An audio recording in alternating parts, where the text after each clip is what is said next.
ভালো লাগে না।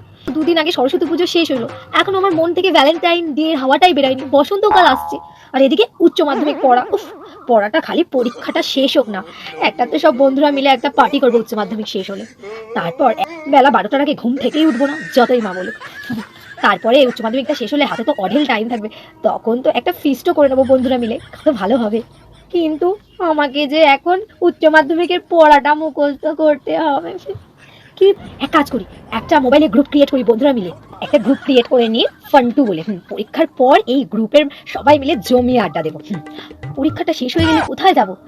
দীপুদা মানে দীঘা। ও আচ্ছা আচ্ছা, তুই এই তাহলে পড়াশোনা করছিস তখন থেকে, বিড়বিড় বিড়বিড় পরীক্ষার পর এখানে যাব সেখানে যাব, এই করব ওই করব, বেলা 12টায় ঘুম দিয়ে উঠবো। বাবা বাবা, পরীক্ষাটা এখনো শুরুই হলো না, তুমি এখন পরীক্ষার পরের প্ল্যান করছো।